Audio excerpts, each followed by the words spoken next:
Agora, doutor, essas notícias trágicas sempre tiveram bastante destaque nos noticiários.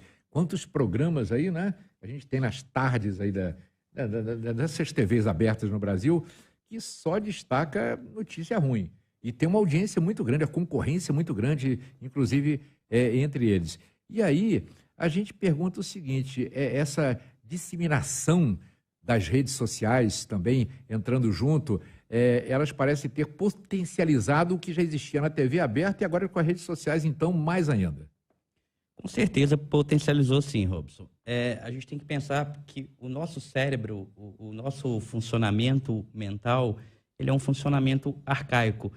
A Rádio Itatiaia já tem 70 anos, né? E na entrada da rádio aqui eu vi lá que tem um microfone antigo, uma espécie de museu, né? É a história da rádio, né? É a história da rádio. Se eu pegar aquele microfone que está lá e tentar colocar aqui, ele não vai se adaptar nos dias de hoje, ele está desadaptado. Verdade. E o nosso cérebro, ao longo da evolução, ele foi programado para sobreviver. A gente convivia no meio de animais que poderiam comer a gente a qualquer momento, devorar a gente. Então, você acordava, chegava um animal grande ali e te devorava. Então, a gente foi treinado a prestar atenção em coisas negativas.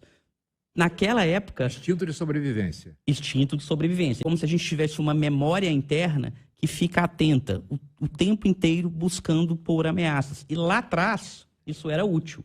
Mas hoje, no contexto atual, isso acaba não sendo mais útil e acaba gerando grandes emoções negativas, no caso, emoções ruins de sentir, que prendem a nossa atenção. Então, além da gente ter essa carga emocional negativa, a nossa atenção acaba indo de encontro com a nossa emoção. Nada que um chipzinho implantado no nosso cérebro não resolva. Talvez daqui a algum tempo, né? Não, para poder atualizar, nós estamos desatualizados. Vamos lá. A gente precisa fazer uma atualização ali do nosso sistema operacional. Exatamente. Seria isso? Seria isso. Vamos baixar a atualização, porque não está fácil não, viu, doutor? Agora, por qual motivo a gente ficar acessando isso constantemente em rede social pode viciar? Porque entender esse mecanismo, a gente entra aqui na rede social, se eu abro o tal do algoritmo é um problema, né? Porque se eu começo a ver notícia ruim, a rede social entende que é o assunto que eu quero, ela vai jogar mais disso. Então, por que isso? Qual o risco do vício nisso? Na verdade, assim, a gente precisa entender que essas emoções negativas que despertam, a emoção é uma tendência de ação. Toda emoção vem vinculada a um comportamento. Então, por mais que é uma emoção desagradável, de uma forma não tão clara, de uma forma inconsciente, a gente tem uma falsa sensação que, se eu ficar buscando essas informações negativas, essas notícias trágicas, de uma forma inconsciente, aquilo me dá uma sensação, entre aspas, de segurança. Algo do tipo, se eu estiver informado sobre todas as desgraças... Tem como proteger, né? Tem como eu me proteger. Mas isso, na verdade, nós não nos protegemos disso. É importante diferenciar o que é uma preocupação, por exemplo, produtiva, de uma preocupação improdutiva, enfim. A gente pode passar a ter também uma visão errada do mundo, né? Porque não é tudo daquele jeito. É claro que tem coisa ruim, mas tem muita coisa boa também. Então, mas quando a gente fica só em cima daquilo dali... Pô, cara, a mente da gente não fica legal, né?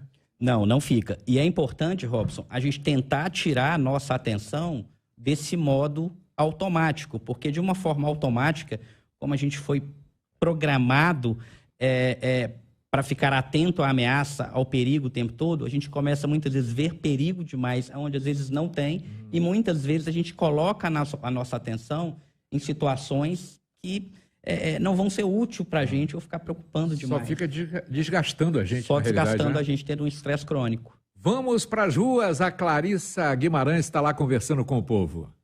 Oi, gente, estamos de volta aqui numa sombra, porque apesar de o sol hoje não estar muito quente, mas está fazendo sim muito calor. E quem parou para conversar com a gente agora é a Jéssica e vamos falar sobre notícias ruins na internet. Jéssica, você tem o hábito de ler notícias ruins na internet e isso te afeta de alguma forma? Sim, eu tenho o hábito de ver muitas notícias ruins na internet e me afeta.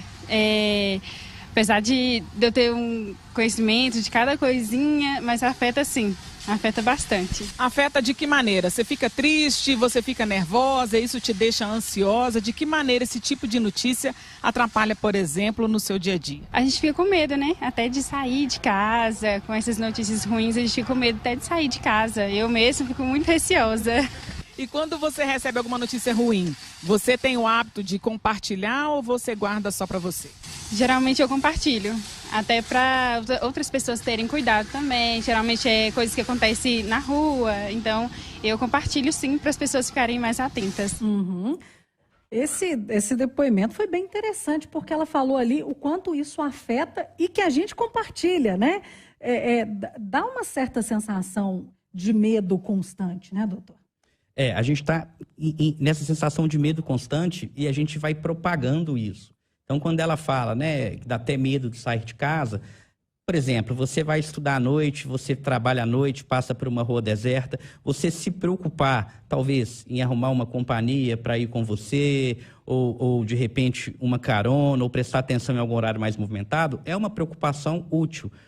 Agora, você ficar buscando detalhes sobre a criminalidade, por exemplo, em Belo Horizonte, no Brasil, exceto se você for um profissional aí da segurança que vai precisar lidar com esses dados, isso não tem uma utilidade prática. Mas de uma forma até irracional, a gente busca por isso, porque isso gera para a gente uma falsa sensação, olha, se eu estou por dentro, isso não vai me prejudicar. Mas isso acarreta um estresse crônico. Se eu estou diante de uma situação de perigo e eu tenho um estresse, eu passo por esse estresse e depois eu normalizo. Mas se eu tenho o tempo inteiro informações, eu não fico naquele pico de estresse, mas eu fico com o estresse elevado, acima do nível basal, esse estresse fica de forma crônica. E isso pode predispor a uma série de doenças, além de alterações sociais, emocionais, uma série de transtornos psiquiátricos e até mesmo problemas físicos de saúde, né? Pois é, e para a gente já seguir aqui para o encerramento desse nosso assunto sobre o vício, né, de ficar ali constante em notícias ruins e o quanto a gente compartilha muito mais a notícia ruim do que a notícia boa, doutor Bruno, vamos trazer dica para a gente virar essa chavinha e ir tentando se afastar um pouquinho de notícia ruim para trazer a leveza para a vida? Sim, sim. Eu acho, Cássia, que um ponto importante aqui é a gente monitorar o tempo que a gente usa o celular e o tempo também que a gente está prestando atenção naquelas informações só negativas. Então é importante também separar um pouco, fazer um equilíbrio, olhar um pouco as coisas positivas também e principalmente entender se aquela informação ela realmente é útil para você. A gente vê isso na pandemia. É útil saber exatamente o número de mortes, essa atualização todo dia? Não, é útil você usar máscara, manter o distanciamento naquela época, né? Então, assim, é importante a gente monitorar a nossa atenção, prestar a atenção na atenção. Aonde que eu estou colocando a minha atenção e se aquele tipo de informação tem alguma utilidade prática para mim ou se a utilidade daquele excesso de informação é simplesmente gerar doenças, gerar sofrimento, gerar problemas físicos e mentais. Vamos buscar o entretenimento também, buscar pessoas legais, pessoas positivas, né? Perfeito. Vamos buscar o positivismo. Vídeo de gatinho, de bichinho fofo. Pode ver uns videozinhos pornô também, é bom que ajuda. Oh, meu Deus do céu, gente. Ai, meu Deus do céu. É coisa boa, Ai, gente, vai passar vergonha na frente da visita, não. Ou então vai namorar, vai fazer negocinho gotoso. Ai, meu Deus.